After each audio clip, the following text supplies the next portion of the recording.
미가서 3장에서는 정치 지도자 그리고 종교 지도자들, 제사장들 그들에게 반드시 있어야 할 정의가 없는 것에 대해 정의를 아는 본분을 저들이 다하지 못함으로 인해서 시온 그리고 예루살렘이 폐허가 될 것이다.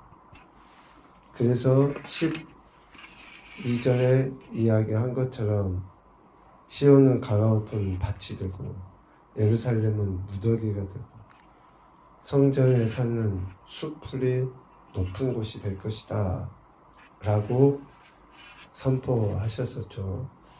그런데 오늘 미가서 4장은 이러한 하나님의 심판의 메시지와 반대되는 하나님께서 택하신 백성에게 참된 소망, 위로를 주시는 말씀이 기록되어 있습니다.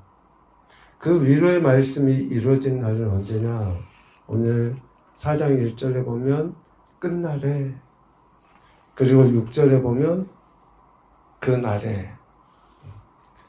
이 두 단어는 병행을 이루어요. 끝날에, 그날에는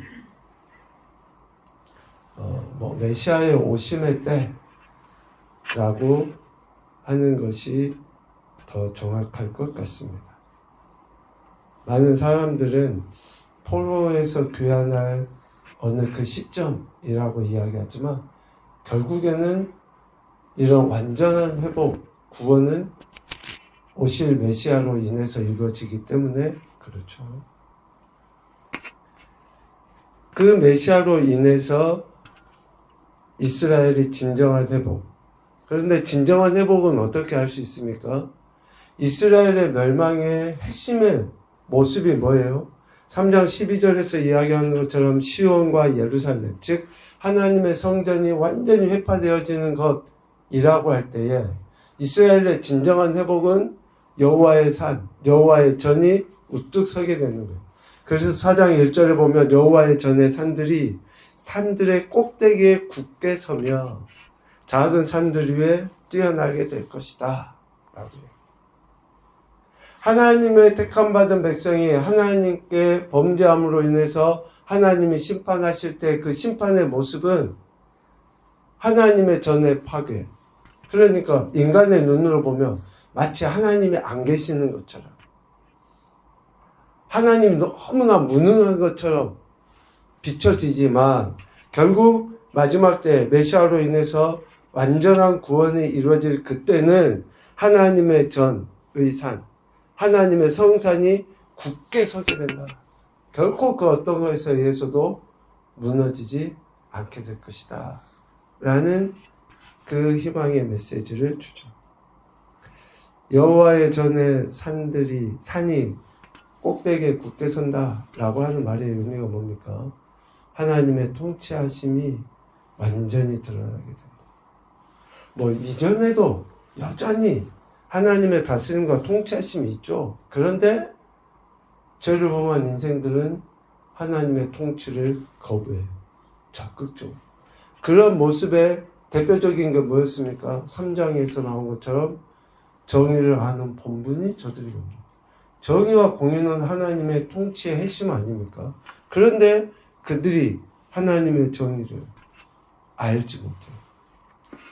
자기의 이익을 위해서 백성들의 고열을 짜내고 자기 입에 무엇인가 있어야지만이 예언을 하고 하는 그랬던 행태들을 보였던 거죠.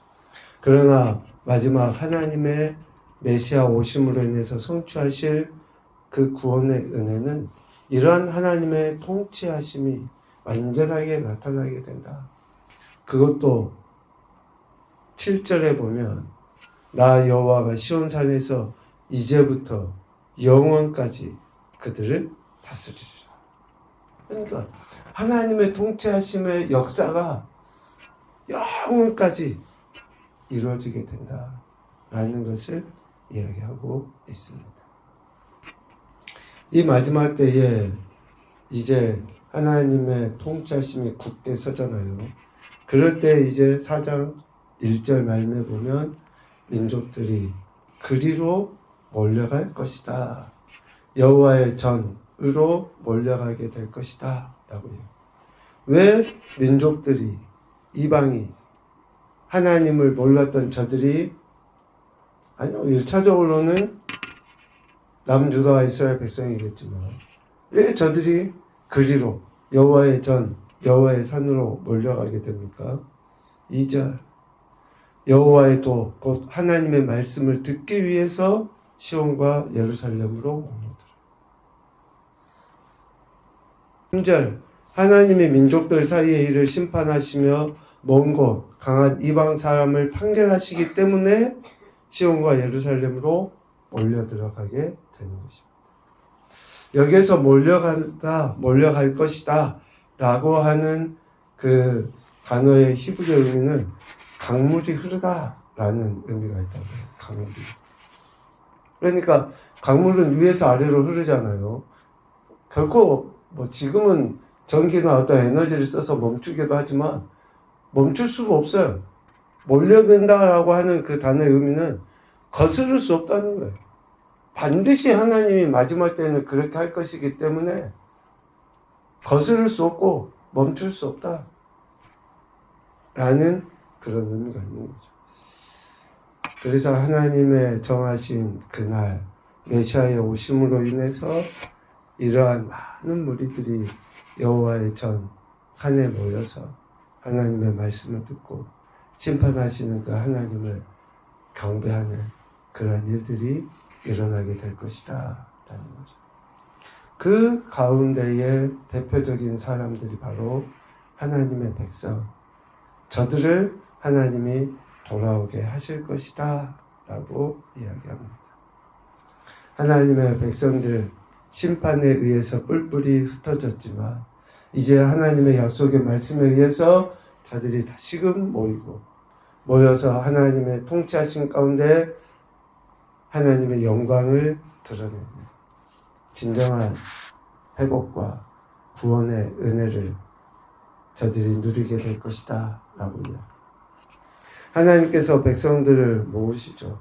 그래서 6절 7절 이야기하는 것처럼 영원토록 하나님의 다스림을 받게 하시는 것이고 9절 10절에 이야기하는 것처럼 하나님께서 백성들이 흩어져 살고 있던 그 자리 그곳에서 그 원수들의 손에서 속량하실 것이라고 약속하고 계십니다. 이럴 때 하나님은 택하신 백성들을 향한 계획이 있어요. 계획이. 지금 저들은 흩어져서 살게 될 처지를 염려할 거예요. 그리고 하나님이 택하셨다고 하면서도 왜 이렇게 자신들을 고통과 시련 가운데 있게 하시나 생각할 수 있습니다. 그러나 하나님은 다 계획이 있는 거죠. 12절 말씀 봐보시면 그들이 여호와의 뜻을 알지 못하며 그의 계획을 깨닫지 못한 것이라. 여호와께서 곡식단을 타작마당에서 모음같이 그들을 모으셨다. 하나님의 계획하심 속에 이 모든 일들이 이루어진다.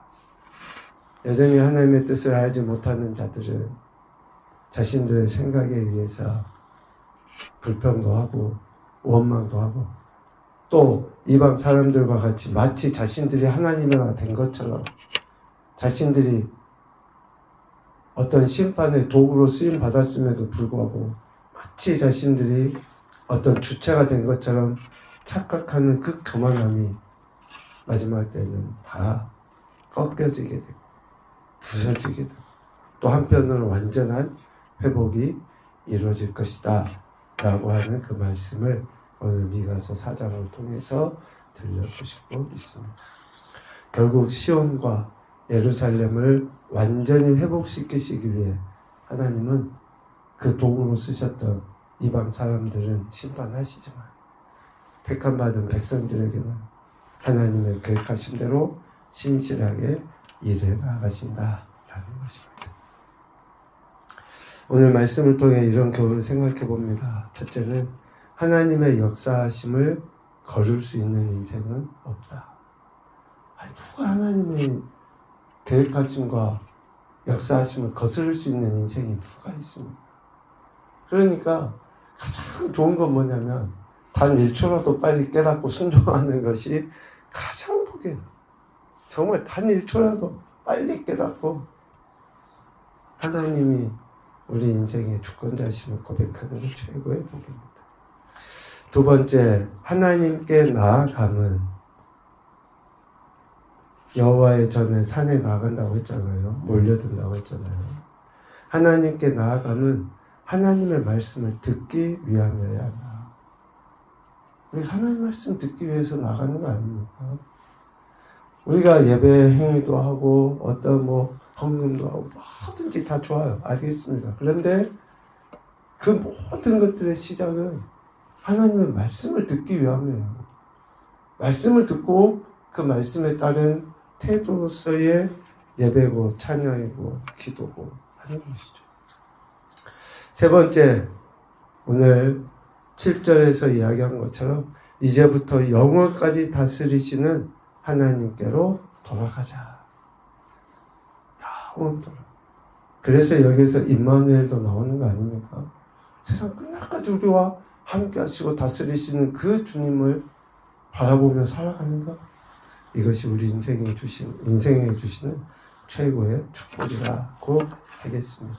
오늘도 저와 여러분을 구원하시기 위해서 신실하게 역사하신 뜻대로 일해가시는 하나님을 신뢰하시고 그 안에서 평강을 누리는 겨우 된 한날이 되시기를 주님의 이름으로 축복합니다. 아멘.